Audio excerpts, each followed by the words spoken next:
Brand new Mandela effects. Get ready to have your mind blown. Today we're talking about some incredible changes to what you remember.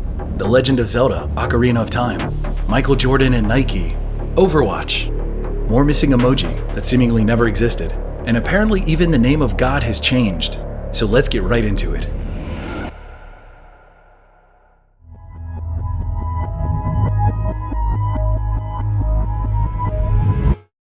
This Mandela effect regarding Michael Jordan and Nike has completely blown me away.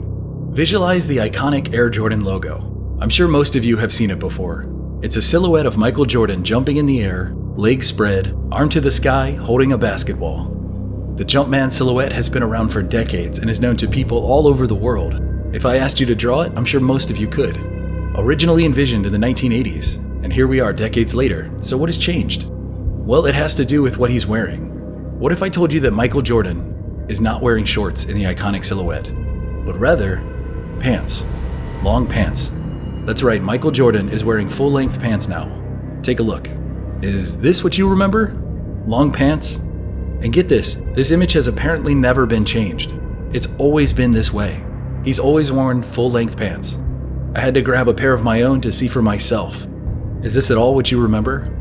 So here's how it apparently went down. This memorable and iconic image was first semi-captured in a 1984 Life magazine Olympic special issue, then truly captured in 1985 in a photo shoot for the Air Jordan 1. That's the image that this is based off of.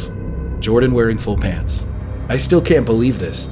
Is this the way it's always been? Or is this a Mandela effect? Let me hear it in the comments.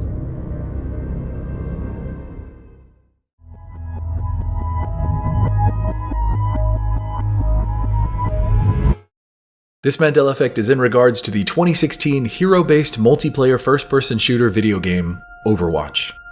Now this game was extremely popular and addictive, meaning players would often play match after match, hour after hour. After enough time of playing, it wouldn't be uncommon to know all of the characters, all of the moves, all of the maps and modes, as well as the dialogue between the different characters. This is pretty common among multiplayer games and their fans. But in the case of Overwatch, there was apparently dialogue between two characters that a lot of people seem to remember, but was never actually said. In fact, it never existed. Apparently, it was one of the random interactions before a match starts between Reaper and Mercy. Mercy would say, "This isn't what I intended for you, Reyes," and Reaper would respond with, "You know exactly what you were doing."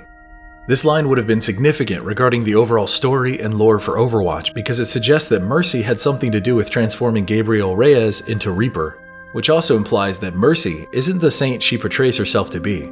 Except this line apparently was never written, never recorded, and never actually put into Overwatch. How do we know this? Well, for starters, the former lead writer of Overwatch, Michael Chu, has come out on multiple occasions on forums and on Twitter to denounce the existence of these lines. He's even come out before and said lines like this: "I'm not sure where this came from. Maybe there's another line that sounds similar to it, but the 'this is not what I intended for you, Reyes' line/exchange does not actually exist in the game." If anyone would know this, it would be the lead writer of the game, but the mystery surrounding these lines of dialogue continued. If you look this up on a search engine, you'll find countless examples of people talking about this missing dialogue. What happened to it? Where did it go? Was it actually real? Some Overwatch players have data mined the game in an attempt to extract extra details, information, and potential secrets in its files. But within that data, there are no lines of dialogue like the ones some people seem to remember. Some have argued online that they remember hearing the dialogue in the beta for Overwatch, as in the nearly complete but not quite finished version of the game that you could play before its official release. Now this right here could be the smoking gun to solving this Mandela effect. But then it was revealed that numerous players who had never played the beta, only the official release, had heard this line as well. So unfortunately, that couldn't be the solution. So what now? Where did this come from? Honestly, at this point, it would probably be a relief to my sanity if someone found a recording of those voice lines, is what the former lead writer shared on Twitter. This Mandela effect is especially interesting for 3 reasons. The first is that Overwatch has been officially shut down because Overwatch 2 recently came out, meaning you can't play the original anymore. They instead want you to go to the sequel. The second reason is that tens of millions of players around the world have played the first game. So if this dialogue actually existed, there has to be someone, somewhere out there in the world, that has captured it. The third and final reason is because of the staggering amount of people who have played this game, and the fact that the game is now unplayable, this makes this Mandela effect truly lost, unless something of a miracle happens. If you played Overwatch 1 before it was shut down, have you ever heard this line before? Is this a Mandela effect? Or was this a change to the lore of Overwatch, and Blizzard, its developer, is just gaslighting everyone? If this bit of dialogue does exist out there, somewhere in all of the footage on YouTube and Twitch of Overwatch, someone must have captured it. Honestly, with the Mandela effect, you never really know. Sometimes things just disappear.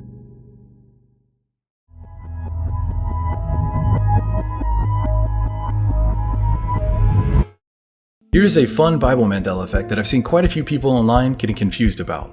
What is the name of the God in the Christian Bible's Old Testament? According to this supposed change, it isn't what you think. The verse in question comes from the Old Testament book of Exodus, chapter 34, verse 14. Finish this quote if you know it. Do not worship any other God, for the Lord, whose name is blank, is a jealous God. Some of you might think it's God, or Yahweh, or some other variation of the biblical God's name. But you'd be wrong. The name that has tons of people confused and arguing over is jealous. The God of the Bible's name is now apparently jealous. How about that? The full verse goes, do not worship any other God, for the Lord, whose name is jealous, is a jealous God. So digging deeper, I looked into other translations to see if it was a mistranslation, and nope, all of them say something similar. The oldest version that I could find, the King James Version, says, for thou shalt worship no other God, for the Lord, whose name is jealous, is a jealous God. It's pretty weird. Either jealous was always his name and nobody really noticed it, or something changed. So let's go deeper and older. I went all the way back to the Torah, which is the Jewish holy text. Now the Torah is the first 5 books of the Christian Old Testament, so let's see what it says. When translated to English, it reads, for you shall not prostrate yourself before another God, because the Lord, whose name is Jealous One, is a jealous God. One last interesting thing before we move on. If you look up names of God in Christianity on Wikipedia and look at the edits, you can see that jealous was not always on this page. In fact, it was added December 21st, 2017. So what do you think about this? I don't have an opinion on this either way, but I find the confusion and the debate to be pretty interesting. So anyone out there that is religious in this way, do you remember jealous being your God's name? Let me hear it in the comments below.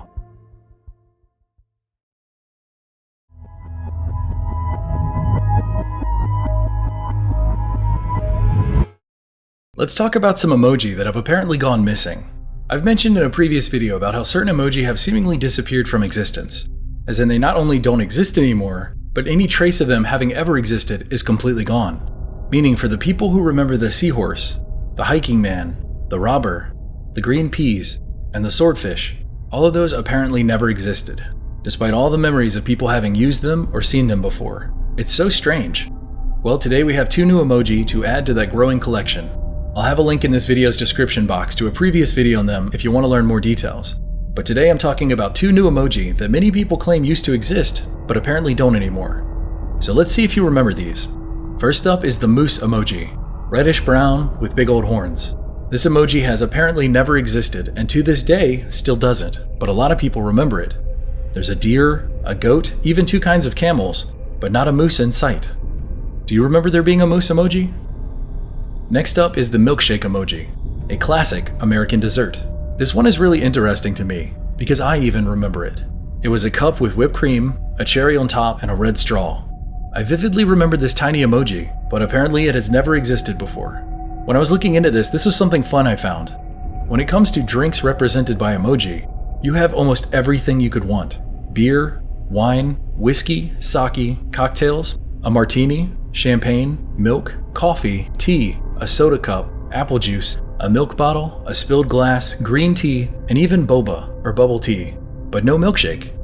It just so happens to be the one that doesn't exist and has never existed, according to the shadowy and powerful group, the Unicode Consortium.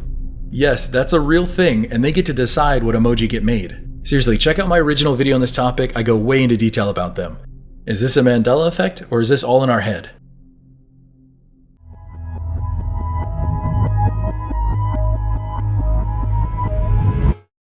Let's talk about one of the most acclaimed video games of all time, The Legend of Zelda: Ocarina of Time for the Nintendo 64 console, released all the way back in 1998.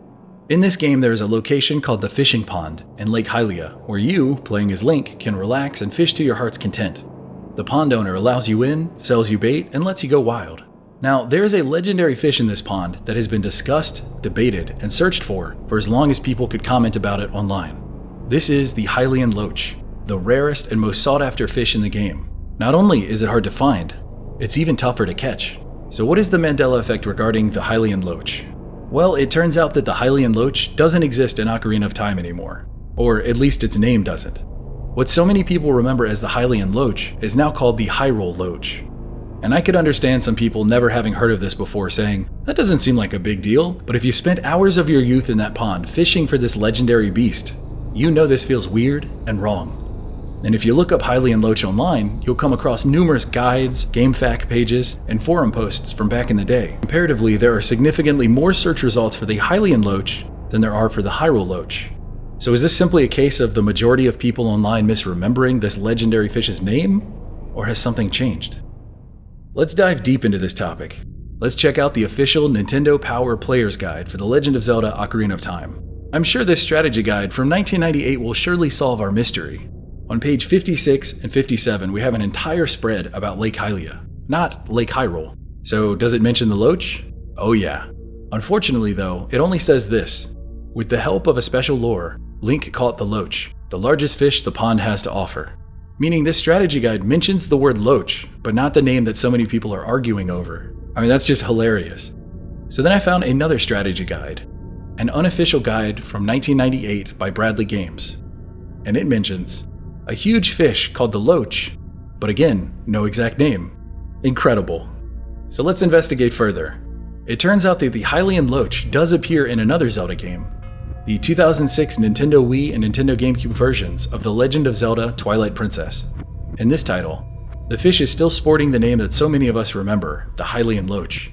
In fact, there's even a book in this game, with a joke as a title, called The Legend of the Hyrule Loach Twilight Fish. It's almost like this game is aware of the mystery. Now you might be thinking, okay, these are different fish, who cares? Maybe everyone just got it wrong. But then there is a picture in Twilight Princess of the pond owner from Ocarina of Time holding a Hyrule Loach. I mean, that's as direct a connection to one another as you could make. So let's look at the timeline here. 1998, it's a Hyrule Loach, or at least people think it is. It's now apparently a Hyrule Loach. Next up is 2006. It's now a Hyrule Loach. So is there any other evidence or residue that it was once called a Hyrule Loach before 2006? Because right now it's all based off of memories, a photo in Twilight Princess, and a bunch of online posts, comments, and videos. Upon doing even more research on this stupid fish, I found something really fascinating. I learned that it was mentioned in another of Nintendo's video games. This game is Animal Crossing for the Nintendo GameCube, that was released in 2002. Now, Animal Crossing is one of the most fun and relaxing games ever.